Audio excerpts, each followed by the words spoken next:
요한복음 강의 75번째 시간으로 악의 평범성이라는 그런 제목으로 하나님 말씀 우리가 함께 나누도록 하겠습니다. 오늘 본문의 말씀은 이제 예수님께서 빌라도에게 붙잡혀 와서 신문을 당하시는 그런 모습을 기록하고 있죠. 짐작하시는 것처럼 빌라도라는 이 인물은 우리가 오늘도 사도신경에서 고백했지만 그 본디오 빌라도입니다. 로마에서 파견된 총독이었죠. 그 당시 이제 유대 민족은 로마의 식민지 지배 아래 있었기 때문에 로마에서 빌라도 총독을 파견을 합니다. 유대 민족에게도 왕은 있었어요. 그 당시에 왕의 이름은 헤롯이었죠. 헤롯 왕이 있었음에도 불구하고 실제적인 통치권은 지금 빌라도가 행사하고 있었던 것입니다. 그래서 이제 드디어 대제사장과 종교 지도자들이 예수를 포박하여 끌고 빌라도에게 온 것입니다. 그래서 전날 밤엔 우리가 아는 것처럼 안나스와 가야바에게서 신문을 받았죠. 그리고 나서 단지 종교 재판으로 끝내는 것이 아니라 정치적인 재판을 통하여서 어떻게든 예수를 죽이려고 빌라도 앞에 끌고 온 것입니다. 28절에 보니까 이때가 새벽이다.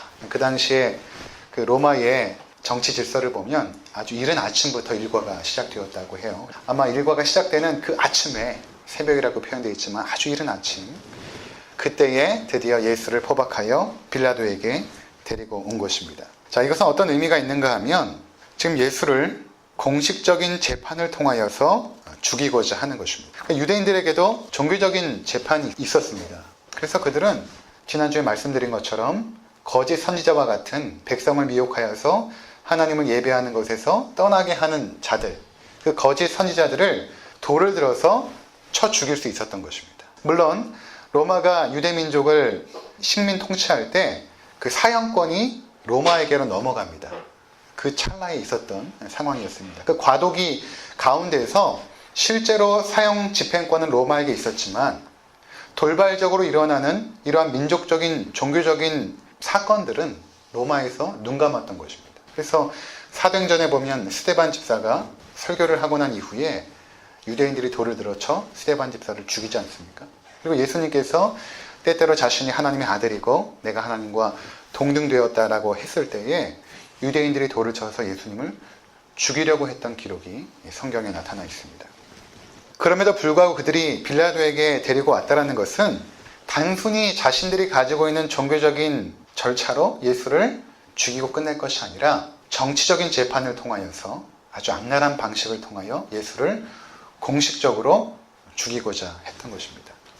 그래서 지금 빌라도도 여러분들이 이제 다음 주까지 살펴보게 되겠지만 이 상황을 처음에는 잘 이해를 하지 못해요. 왜 예수를 데리고 왔을까? 예수라는 인물을 빌라도는 알고 있었습니다. 그동안 계속해서 보고를 받았을 것이고 한 주 전에 예수께서 예루살렘에 입성할 때에 거기에 명절을 지키러 올라왔던 그 수많은 전국 곳곳에서 올라온 수많은 유대인들이 호산나 다윗의 자손이여 하며 예수를 칭송했던 것입니다. 그러니까 빌라도가 모를 리가 없죠. 도대체 예수라는 인물이 누구냐? 지휘체계를 통하여서 파악했을 것입니다. 그래서 그의 생각 속에서는 예수는 어떤 사람이냐면 유대 민족 가운데 아주 탁월한 랍비나 아니면 종교 지도자 중에 하나일 것이다. 이렇게까지 이제 생각한 것입니다. 그가 로마를 전복시키려고 하는 위험한 인물이 아님을 그는 이미 알고 있었던 것입니다. 근데 그를 지금 데리고 온 거예요. 대제사장을 비롯하여 종교 지도자들과 또 아침 일찍 일어난 그 민중들이 예수를 끌고 빌라도 법정까지 온 것입니다.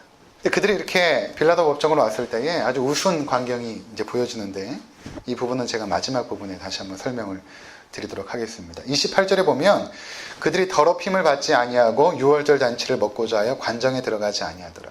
이때가 유월절이었기 때문에 이제 유월절 식사를 해야 되는데 이방인의 지역으로 들어가는 것은 정결하지 않다라고 판단이 되어진 것입니다. 이방인의 땅에 들어가는 것, 이방인과 접촉하는 것.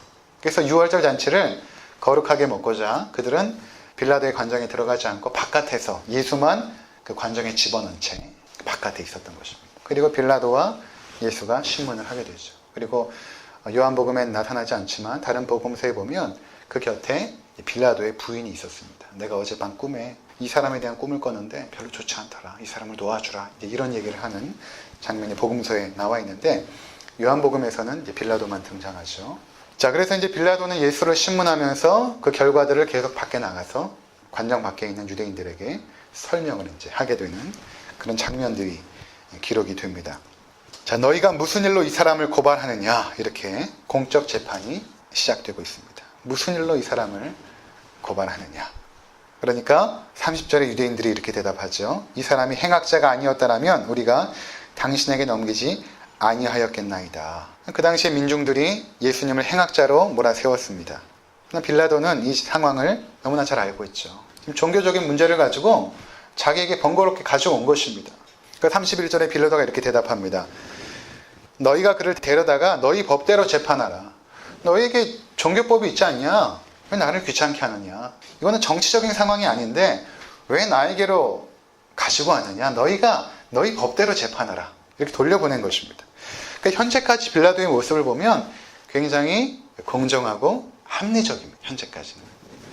그러니까 유대인들이 이렇게 대답합니다. 31절에 유대인들이 이르되 우리에게는 사람을 죽이는 권한이 없나이다 하니. 자, 그들에게 사람을 죽이는 정치적인 권한은 없었지만 종교적인 재판이 있었죠. 그런데 그들은 그걸 원한 것이 아닙니다. 공식적으로 그 사람을 죽여달라는 것입니다. 또 그들이 정말로 원했던 것은 무엇이냐면 예수를 십자가에 못 박기를 원했던 것이죠. 그래서 이미 예수를 죽이기로 모의했던 그 당시에 정치, 종교, 권력자들이 어떻게 모의를 했냐면 이 사람의 죄목을 유대인의 왕으로 하자, 이렇게 정한 것입니다. 유대인의 왕으로. 이게 어떤 의미가 있냐면 이 사람이 자칭 유대인의 왕이라고 하면서 사람들의 마음을 혼란케 하고 민중 봉기를 일으켜서 결국에는 로마에 대항하려는 그 세력의 앞잡이다 라는 고소 제목을 붙인 것입니다. 그래서 33절에 보면 빌라도가 이렇게 묻죠. 관정에 이제 들어와서 예수를 대면에 두고 이렇게 묻습니다. 내가 유대인의 왕이냐? 그들이 고소한 제목입니다. 내가 유대인의 왕이냐? 그래서 이 고소 제목이 나중에 예수님께서 십자가에 못 박혀 죽었을 때에 죄패에는 이렇게 쓰죠. 이 사람의 이름, 출신, 죄목을 쓰게 됩니다. 그래서 예수님의 죄패에는 나사렛 예수 유대인의 왕, 이렇게 쓰게 됩니다. 나중에 예수께서 십자가형을 당하신 죄목이었어요. 이렇게 물어본 것입니다. 내가 유대인의 왕이냐? 저 사람들이 지금 고발한 것처럼 네가 정말 유대인의 왕이냐? 근데 여기 내가라는 그 원어의 단어의 뉘앙스를 보면 니까짓게라는 의미입니다. 니까짓게 유대인의 왕이냐? 우리가 이제 예수님의 그 초상화 같은 거 가끔 누가 그린 거 보면 굉장히 멋있는 모습이잖아요. 머리도 이렇게 길고. 사실은 굉장히 초라했던 분으로 평가가 되어지고 있습니다. 초라하고 누군가 봐도 흠모할 만한 것이 아무것도 없는, 그리고 얼굴도 백인 얼굴이 아니고 그림처럼 약간 흑인에 가까운 그런 모습이었다고 해요. 그러니까 그 당시에 사람들이 예수께서 나이가 30대 초반이었음에도 불구하고 네가 나이가 50도 안 된 게 아브라함을 보았다 하느냐, 이런 장면이 요한복음 8장에 나온 걸 보면 굉장히 피곤하고 지치고 육신이 약해져서 노안이셨던 거죠. 나이가 50 정도로 보일 정도. 그러니까 그렇게 빌라도가 보면서 그렇게 초라하게 생긴 30대 초반의 예수라는 그 청년을 보면서 니까짓게 유대인의 왕이냐? 이렇게 지금 물어본 것입니다. 34절에 예수께서 이렇게 대답하십니다. 이는 내가 스스로 하는 말이냐? 다른 사람들이 나에 대하여 내게 한 말이냐? 이 말이 어떤 의미가 있냐면 내가 스스로 한 말이냐? 네가 정말로 내가 어떠한 존재인지 알고 싶어서 하는 말이냐? 아니면 사내들인 공회에서 너에게 이 사람의 죄목을 유대인의 왕이라고 얘기했기 때문에 그 사람들이 한 말을 지금 네가 하고 있는 것이냐, 이렇게 지금 묻고 있는 것입니다. 정말로 나에 대해서 알고 싶은 순수한 마음에서 지금 질문한 것인지, 아니면 사람들이 했던 그 죄목을 나에게 묻고 있는 것인지 예수님께서 되물은 것입니다. 예수님께서 지금 당시의 최고 권력자 앞에서도 당당하죠. 다시 되묻는 것입니다. 오히려 죄수의 신분에서 그 사람에게 심판하는 듯한 그런 당당함을 보여주고 있는 것입니다. 그러니까 빌라도가 35절에 이렇게 말하죠. 내가 유대인이냐? 유대인들을 빌라도는 굉장히 경멸했거든요. 내가 유대인이냐? 그렇게 말합니다. 나는 유대인들의 문제에 관심이 없다는 것입니다. 네가 유대인의 왕이라 할지라도 그것이 나랑은 아무런 관심거리가 안 된다는 것입니다. 그것은 단지 종교적인 문제이지 내가 유대 나라를 통치하는 분봉왕으로서 그것은 나에게 아무런 관심거리가 되지 않는다 라고 지금 말하고 있는 것입니다. 자, 그래서 이제 빌라도가 이렇게 묻는 것입니다. 35절에 내 나라 사람과 대제사장들이 너를 내게 넘겼으니 내가 무엇을 하였느냐? 빌라도가 정말 궁금한 거예요. 도대체 예수라는 청년에 대해서 내가 알고 있는 바로는 그렇게 죽일 만한 죄가 없는데 저들이 저렇게끔 죽이려고 혈안이 되어서 예수를 끌고 오고, 그것도 대제사장까지 동원이 되어서 최고의 예루살렘의 정치가 다 동원이 되어서 예수를 죽이려고 하는 데는 무언가 숨겨진 의도가 있다라고 빌라도가 지금 판단을 하는 것입니다. 그래서 도대체 내가 뭘 잘못했냐? 네가 그렇게 여기 끌려올 만한 죄가 도대체 무엇이냐? 이렇게 물었던 것입니다. 그러니까 예수님께서 이렇게 말씀하시죠. 35절에 예수께서 대답하시되 내 나라는 이 세상에 속한 것이 아니니라. 만일 내 나라가 이 세상에 속한 것이었더라면 내 종들이 싸워 나라 유대인들에게 넘겨지지 않게 하였으리라. 이제 내 나라는 여기에 속한 것이 아니니라. 이 대답을 왜 하는가 하면 빌라도가 내가 유대인의 왕이냐 이렇게 물었고, 내 나라 사람들이 너를 여기까지 붙잡았는데 도대체 무슨 죄를 범했느냐라고 물었기 때문입니다. 이 두 가지에 대한 대답을 예수님께서 하신 것이죠. 예수님께서 여기까지는 직접적으로 내가 유대인의 왕이다 이렇게 말씀하지 않으셨어요. 왜냐하면 예수님 유대인의 왕이 아니죠. 온 인류의 왕이시고 우주 만물의 통치자이십니다. 그분은 이미 이 우주 만물이 생겨나기 전부터 왕이셨던 분이십니다. 그래서 예수님께서 이렇게 말씀하신 거예요. 내 나라는 여기에 속한 것이 아니다. 그러니까 이제 빌라도가 이 말을 이해를 못하죠. 37절에 이렇게 말합니다. 그러면 내가 왕이 아니냐? 이게 무슨 말이냐면 네가 지금 말하고 있는 것이 네가 지금 왕이라고 말하고 있는 거 아니냐. 그렇죠. 예수님께서 이 나라는 내 나라는 여기에 속한 것이 아니라 이렇게 말하고 있고, 내 종들이 싸워 유대인들에게 넘겨지지 않게 하였으리라. 종에 대한 이야기를 하니까 그럼 네가 결국에는 네가 왕이라고 지금 말하고 있는 거 아니냐? 이렇게 지금 빌라도가 묻는 것입니다. 그러니까 37절에 이렇게 말하죠. 예수께서 대답하시되 내 말과 같이 내가 왕이니라.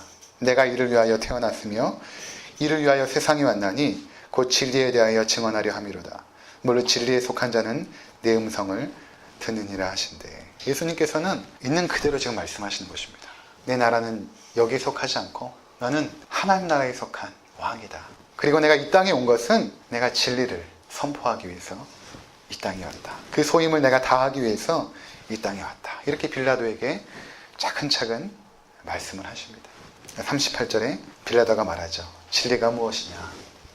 그것은 빌라도가 진리가 궁금해서 말한 게 아니에요. 이런 의미입니다. 지금 극고라지를 하고 진리에 대해서 말하려고 이런 의미인 것입니다. 진리가 밥 먹여주냐? 이런 의미의 내용인 것입니다. 자, 우리가 여기까지 이제 신문 과정을 이렇게 살펴보았는데, 여기서 우리가 이제 주목해야 될 것은 무엇인가 하면 다음 주에도 이제 살펴보겠지만, 예수를 지금 죽음으로 몰고 가는 그 인간들의 잔혹함입니다. 그 당시에 정치, 종교 권력을 위시한 대다수의 그 민중들의 그 잔혹함에 대해서 오늘 제가 말씀을 드리고 마치려고 하는 것입니다. 왜 이렇게 예수를 죽이려고 혈안이 되어 있을까? 잘 이해가 되지 않지 않습니까? 이들이 왜 이렇게 예수를 죽이려고 혈안이 되어 있을까? 예수님께서 이 땅에 오셔서 병자를 고치고 하나님 나라 복음을 증거하고 선하신 분이고 깨끗하신 분이고, 근데 왜 예수에 대해서 이렇게 분노를 하고 있을까라는 것입니다. 전에 우리가 한번 살펴본 바가 있지만 다시 한번 확인하는 차원에서 이 구절을 한번 보도록 하겠습니다. 요한복음 7장 7절을 우리 함께 보도록 하겠습니다. 세상이 너희를 미워하지 아니하되 나를 미워하나니 이는 내가 세상의 일들을 악하다고 증언함이라. 이들이 예수를 죽이려고 하는 그 이유, 그 마음의 그 큰 분노는 어디에서부터 출발했냐면, 예수님께서 이 땅에 오셔서 인간들이 얼마나 악한지를 들춰내신 것입니다. 요한복음 1장에 보면 빛이 세상에 임하자 어둠이 자신의 그 어둠을 깨닫게 된 것입니다. 빛이 없을 때는 어둠 자체가 어둠이라는 사실을 몰랐는데 빛이 임하니까 어둠이 드러난 것입니다. 물론 깨닫지 못하더라. 깨닫게 된 것은 은혜죠. 하지만 대부분의 인류는 깨닫지 못했습니다. 중요한 것은 그 마음 가운데 그 어둠을 바라봄으로 말미암아 분노가 일어난 것입니다. 그 어둠을 들춰낸 그 빛에 대한 분노가 일어난 것입니다. 거기에는 무엇까지 포함되었는가 하면 그 당시에 내가 하나님을 위해서 행한다라고 하는 종교적인 열심과 헌신, 대표적으로는 예배, 헌금, 기도, 구제, 율법 지킴, 이러한 모든 신앙 행위조차도 하나님 앞에서 너희가 하나님을 기쁘시게 한다라고 행하는 그 모든 신앙 행위조차도 다 더럽고 추악한 죄라고 예수님께서 폭로해내신 것입니다. 그러니까 이것을 못 참는 거예요. 오히려 예수님께서는 죄인의 대명사였던 세리와 창기 그리고 문둥병과 같은 그 저주의 상징이거든요. 그 당시에 질병은 하나님의 저주를 받은 상징이었습니다. 안증뱅이, 문둥병 이런 모든 질병들은. 근데 그런 사람들에게는 소망이 있다라고 말씀을 하세요. 근데 뭔가 종교 행위를 들이밀고 나는 하나님 앞에서 그래도 괜찮은 인생이다라고 이야기했던 사람들의 그 모든 더러움을 예수님께서 낱낱이 폭로해내신 것입니다. 누가복음 18장 9절에서 14절에 보면 예수님께서 이런 비유를 드세요.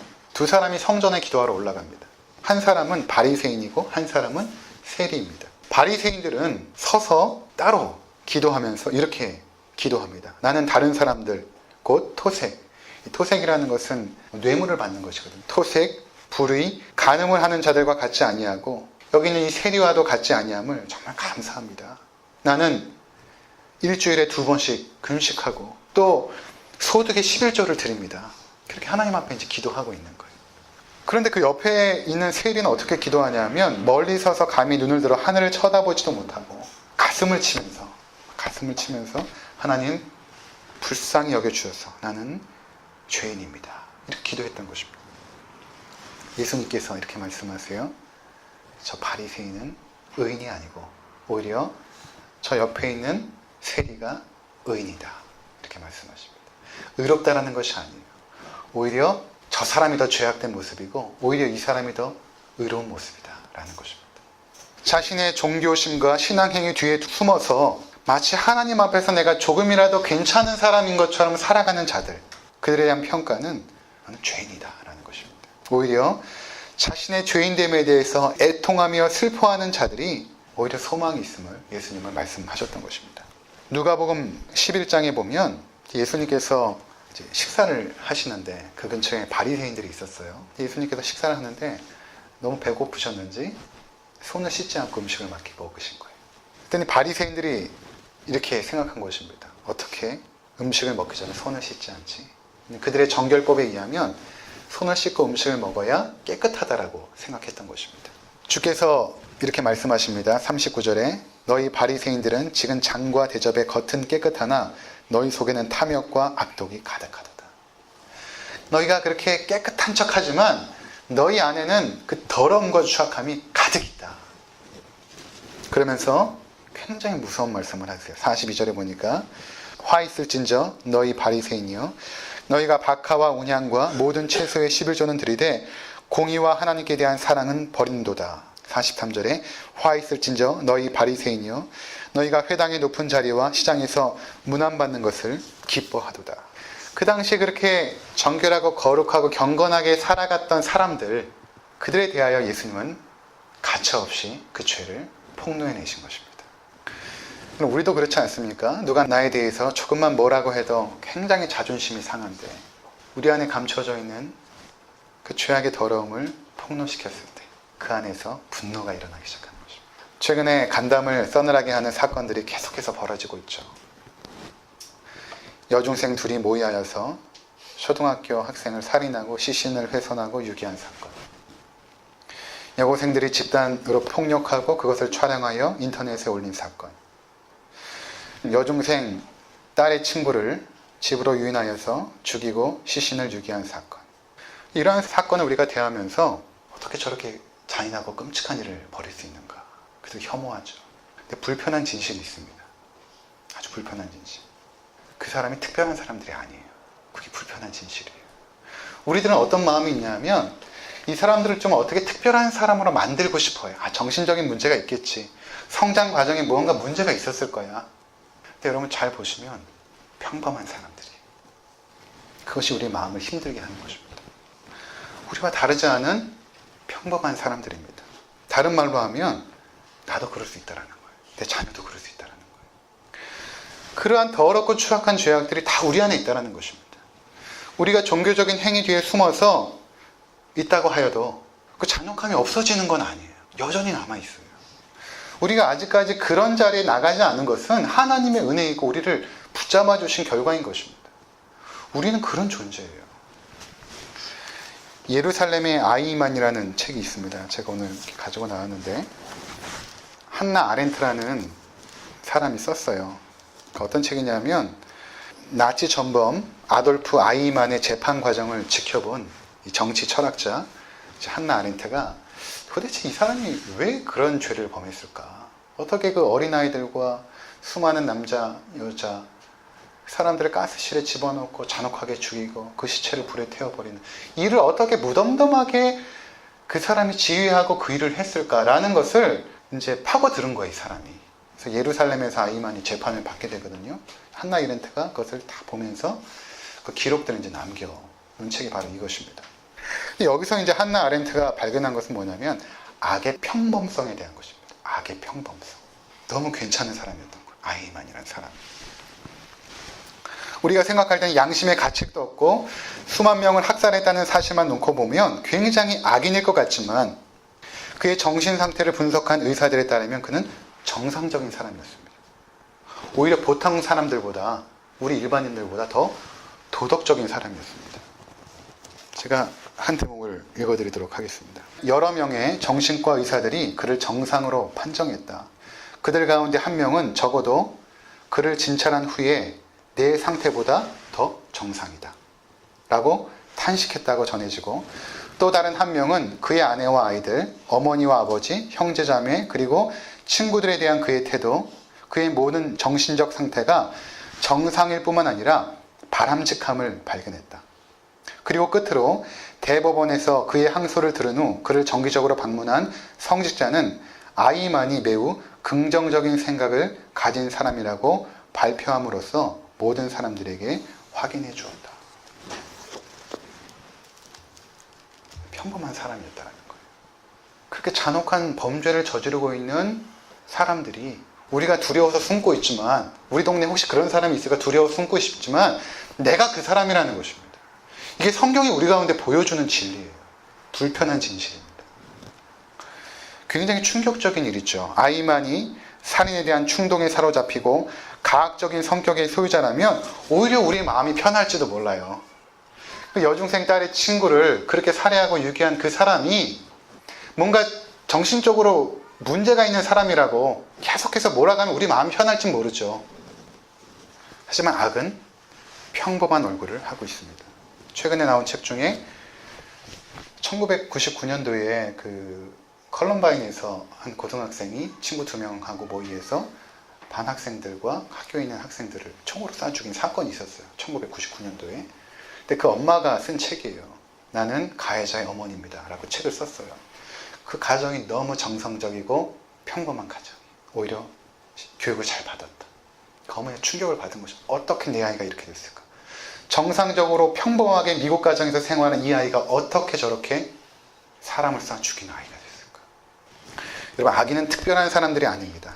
바로 나 자신인 것입니다. 이러한 우리의 악함들이 드러났을 때에 그것을 들춰내는 예수가 미운 것이죠. 그 분노가 예수를 십자가에 못 박게 한 것입니다.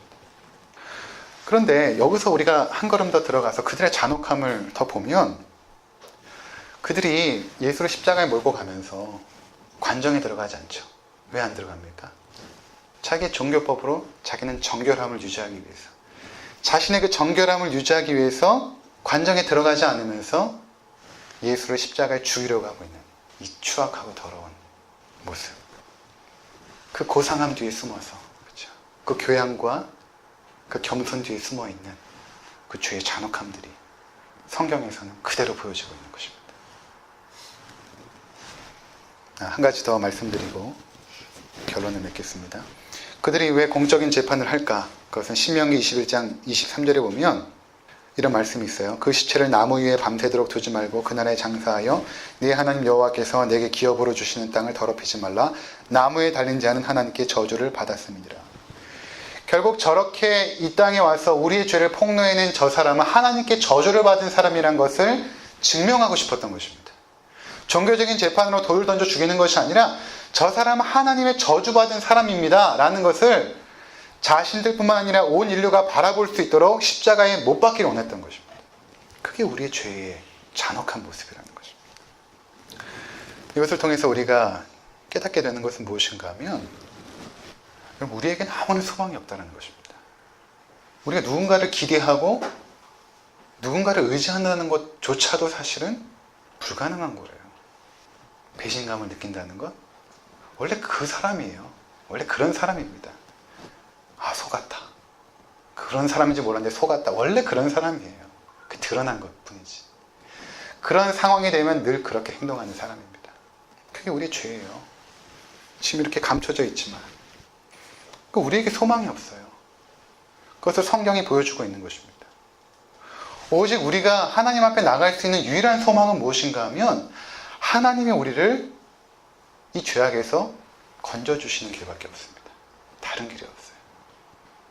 어떤 노력을 해도, 어떤 경건의 행위를 아무리 쌓아간다고 해도, 여러분의 모든 재산을 다 팔고 가난한 사람들에게 나가서 봉사하고 헌신한다고 해도 우리 안에 죄악들이 거기에 포장되어 있는 것 뿐이지 여전히 더럽고 취약한 죄인이라는 사실입니다. 그래서 우리는 그런 우리를 건져주신 하나님 앞에 감사하고 사셔야 돼요. 이 더러운 나를 그래도 놓지 않으시고 붙잡아 주신 그 하나님의 은혜가 얼마나 감사한가. 내가 욕하고 저주하는 그 사람이 말은 안 돼. 그런 나를 그래도 품에 안으시고 구원하시기 위해서 십자가에 못 박아 내가 당해야 될 그 모든 저주를 대신 당하신 그 예수 그리스도를 더욱더 의지하고 바라보고 소망해야 된다는 것입니다. 이것이 불편한 진실이에요. 오늘날 이러한 우리의 죄악됨에 대해서 이야기하는 것은 꺼려지고 있습니다. 설교자들도 더 이상 죄에 대한 문제를 심각하게 이야기하지 않아요. 오늘날 복음을 전할 때도 죄인됨을 말하지 않고 축복부터 이야기하죠. 당신에게는 하나님께서 당신을 향한 놀라운 계획을 가지고 하나님은 당신을 사랑하시고 이런 얘기를 하죠. 우리 안에 그 죄악의 더러움을 이야기하지 않죠. 그러니까 진정한 회개로 나오지 않는 것입니다. 진정한 회개로 나오지 않고 진정으로 하나님을 의지하지 않고 내가 괜찮은 사람이냐. 그래서 우리 그렇게 이제 서로를 바라보셔야 돼요. 저 사람도 죄인이고 나도 죄인이고 그런데 하나님께서 은혜를 주신 그런 사람이구나. 은혜를 주신 죄인이구나. 나도 그렇게 살인자의 자리 가운데 설 수 있지만 그래도 나를 구원해 주신 그 하나님, 그분만이 소망이 있구나. 그렇게 위로하시고 그분을 붙잡으면서 살아가시는 우리 모두가 되시기를 주의 이름으로